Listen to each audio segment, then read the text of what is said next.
Hey YouTube, my name's Tom. I have thrown a few videos out there, some of it just kind of some random stuff and some of it some model railroader stuff that I've been helping somebody build a layout.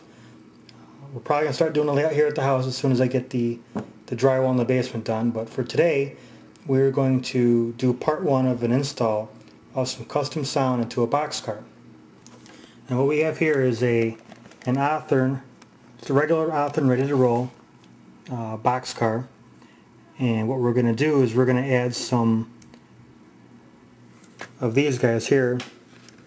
There's some metal trucks with some leads on there that's going to give power to the boxcar, and then we're going to add this guy, the Digitrax SFX0416.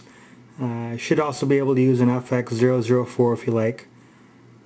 And when we all put this together, we're going to program it with a Digitrax PR3 and change the sounds, give it the custom sound that we want, and go from there. I got all this stuff at America's Best Training Hobby in Itasca, Illinois, which is just west of O'Hare in Chicago, O'Hare Airport. So let's get started here, and this is going to be kind of an experiment. We'll see how it goes, and we'll go from there.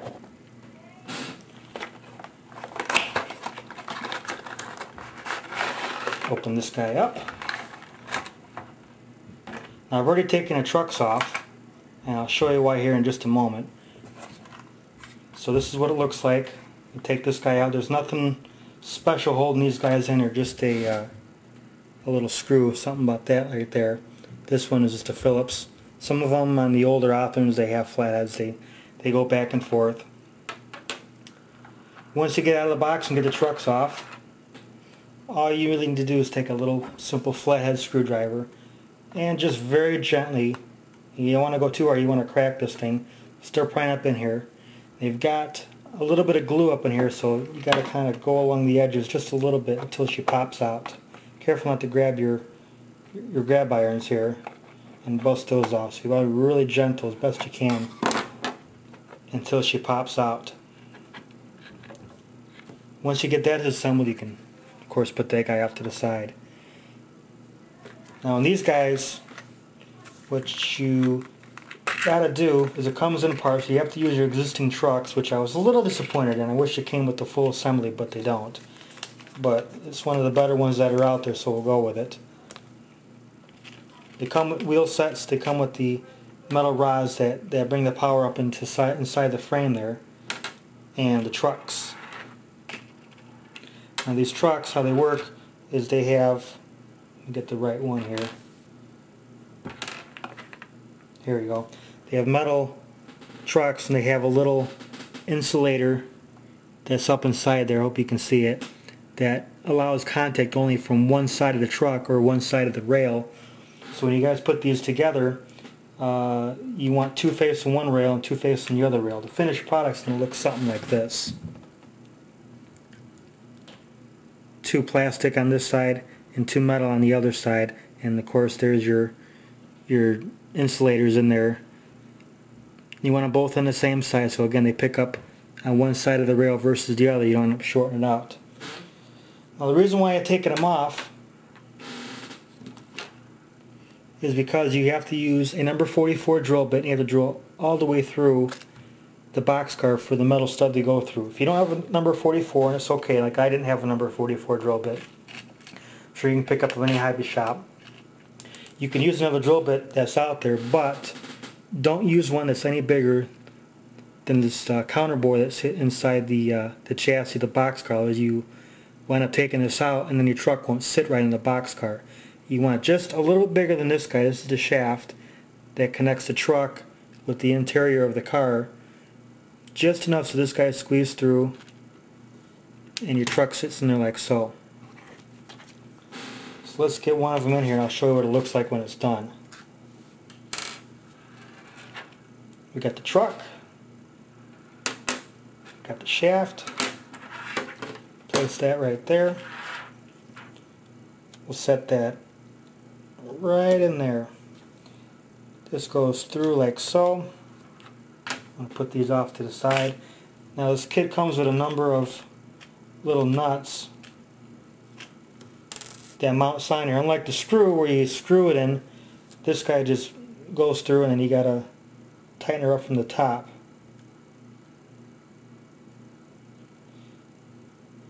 Be real careful not to cross thread that, otherwise the whole thing is shot. You can use a pair of pliers or whatever you like to tighten that up. A small pair of vice grips works as well. A small pair of channel locks also works. I'm just going to do it by hand for right now. Now this truck sits on the chassis correctly, and of course it can turn and move up and down. You can tighten it up as much as desired without making that truck too tight so it operates on the rails correctly. And once you get it down there, you're good.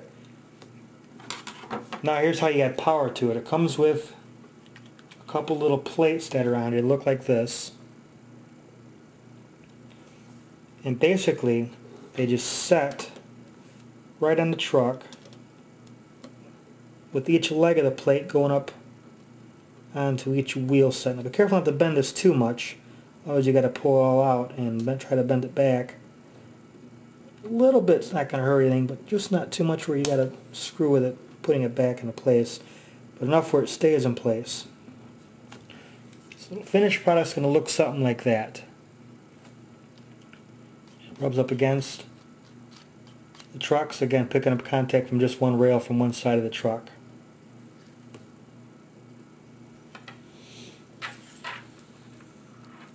We'll do the other side. This is really simple. These just very carefully just pull these back. These wheel sets, they just pop out. You can use them as spares. You can use them on your layout as extra wheel sets, part of your scenery.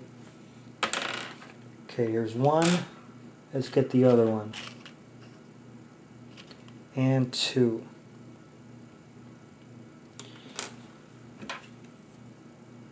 I want them to go opposite of what the other truck is, so I'm going to have them face me. Very carefully just drop them in there so you don't bend the plastic. Put the other setup in here. They just pretty much pop in. You got to pull away a little bit and they just slide right in. And once you get all that going, we are going to get our Digitrax sound effects. This particular one I don't believe has any motor functions.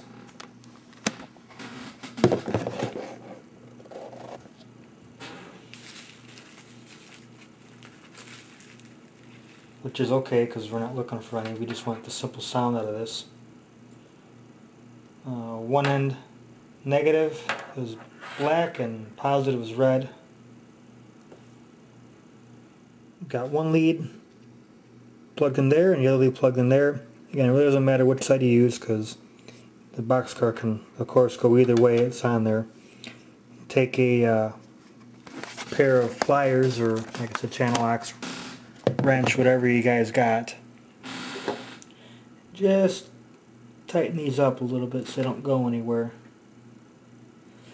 Now you don't want really any part of these leads touching this weight that's on here because again it could possibly cause a short. The two of them would touch at the same time and that could be bad. So not just for operation, but you can start blowing decoders if you do that too many times. All that's really left for the installation is to take these, and you can either cut these off if you like. I'm probably just going to tape them up there in case I want to pull this out and put it in something else. Probably just going to use some electrical tape, tape this guy up down here and coil these up. Same with the capacitor, the speaker. You can use some double-sided tape. You can mount it to the bottom here. You can, and I may just cannibalize this guy right here. It's nothing more than just foam container, and cut that on both sides and just use it as a baffle. We'll have to play with it, see how the sound comes out.